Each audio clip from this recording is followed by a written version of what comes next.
I remember it clearly, the day the prince's family began to suffer. I wasn't close to the family, just a simple servant in the palace.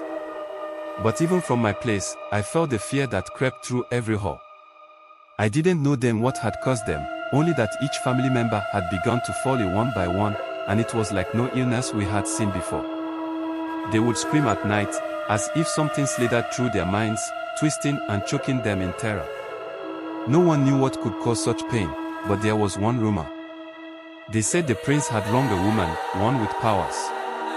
And now, she was taking revenge. Months before the curse, a woman arrived at the palace gates. She was unlike anyone I had seen, with eyes like dark rivers and a beauty that silenced the room. She called herself Zahara and claimed to be from the mountains. The prince was enchanted from the moment he saw her. Zahara wasn't just beautiful, she had a strange way with animals, especially snakes. I once saw her hold a cobra in her hands, and it seemed as gentle as a pet. It was a skill I thought only witches had, but no one dared question her. Zahara and the prince's relationship grew quickly. They would spend days walking through the gardens, whispering secrets to each other. The servants talked among themselves, worried about the prince. I overheard them say Zahara was not just any woman. She was powerful, and her family had practiced strange rituals for generations. But the prince was blind to all of this. To him, Zahara was perfect, and he told anyone who would listen that he wanted to marry her. One day, we heard the news. The prince had chosen another bride, a princess from a neighboring kingdom. I couldn't believe it. After everything he'd promised Zahara, he had turned his back on her. Zahara was heartbroken, but her sadness quickly turned to anger. She confronted the prince in the middle of the palace, demanding to know why he had betrayed her. But he only looked away, saying she had no place beside him. I saw the fury in her eyes that day, and I knew something terrible was about to happen. After the prince's rejection, Zahara disappeared. For days, the palace was quiet, as if the air itself was holding its breath. Then, strange things began to happen. The prince's father grew sick, and the palace healers couldn't explain it. Soon, the sickness spread to the prince's brothers and sisters. One by one, they were struck by a mysterious illness that left them weak and delirious. The servants whispered that Zahara had cursed the family, and fear spread like wildfire.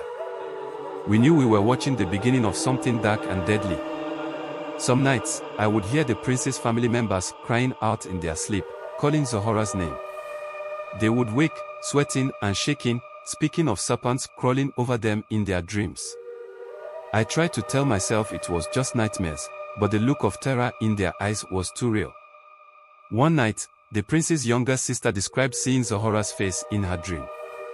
Zahara's eyes had turned into snake eyes, glowing and unblinking. From that day, the family could find no rest. The prince was the only one unaffected by the curse. I could see the fear in his eyes, though he tried to hide it. He began looking for Zahara, desperate to make amends. He traveled to her village, asked anyone who might have seen her, but she was nowhere to be found. Every day, the family grew weaker, and the healers became useless. The prince knew he was running out of time, but there was nothing he could do. Zahara had vanished like a shadow in the night, leaving only her curse behind. One night, I saw her. I was walking back to my quarters when I caught a glimpse of a figure in the garden. At first, I thought it was just one of the other servants, but then I saw it, a long, dark shape coiling around her feet. Zahara stood there, silent, her eyes watching the palace. The serpent wrapped around her like it was part of her body. I didn't dare move. I just watched, frozen with fear, as she whispered something to the snake, and then disappeared back into the shadows. The next morning, the prince's father passed away. The palace was filled with cries of mourning, but we all knew it was only the beginning. Each family member began to grow weaker. The prince's mother was the next to fall ill, and her face became pale and hollow.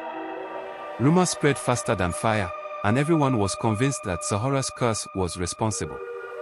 Some of the servants even left the palace, fearing they'd be next. It was no longer just a curse, it was a plague that was consuming the prince's entire family. In a final act of desperation, the prince gathered the elders and begged them to break the curse. They performed rituals, sacrifices, anything they could think of, but nothing worked. I watched as the prince grew thin and desperate, his once proud face now filled with sorrow and guilt. He knew this was his fault. He had betrayed Zohara, and now his family was paying the price. He cried out for forgiveness, but Zohara was nowhere to hear him. It was as if she had vanished into thin air. The palace soon became a ghostly place. Servants kept their distance, fearing the curse would spread to them. But one night, I heard whispers in the hall. A few soldiers had spotted Zohara in the nearby forest. They said she no longer looked human, that she had transformed into a creature, half woman, half snake. I didn't want to believe it, but deep down, I knew it was true. The woman the prince had loved was gone, replaced by a vengeful spirit determined to destroy his entire family. In a final attempt to save his family, the prince ventured into the forest alone, hoping to find Zohara and beg her to lift the curse. We heard about his journey, but he returned empty-handed. His face was pale, his eyes wide with terror. He spoke of finding Zohara, but she had laughed at his pleas, saying he would suffer as she had suffered. The prince returned to the palace defeated, knowing there was no escaping her wrath. His family's fate was sealed, and he was powerless to stop it. As days passed, the prince's family continued to fall. His sisters, his uncles, even the servants who had served them faithfully, all fell victim to Zohara's curse. The palace was empty now, filled only with echoes of the prince's sorrow. No one wanted to be near him, fearing the curse would reach them too. The once vibrant palace was now a place of death, haunted by the prince's betrayal and Zohara's unyielding revenge. Each death was a reminder of the prince's broken promises. The last of the prince's family had passed, leaving him alone in the cursed palace. Every night, I would hear him sobbing, calling out Zohara's name. And then, one night, there was silence. I crept toward his chambers, afraid of what I might find. When I opened the door, I saw him lying on the floor, motionless, his eyes wide with terror. Around his neck was a mark, a thin, red line, as if a snake had strangled him in his sleep. Zohara had claimed her final revenge. After the prince's death, the palace was abandoned. No one dared go near it, fearing the curse still lingered in its walls.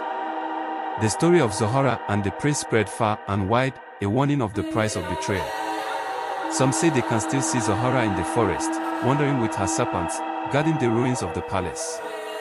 And even now, no one dare speak her name, for fear of summoning the curse that destroyed an entire family. To this day, Zohara's vengeance remains as strong as ever, a shadow over the land.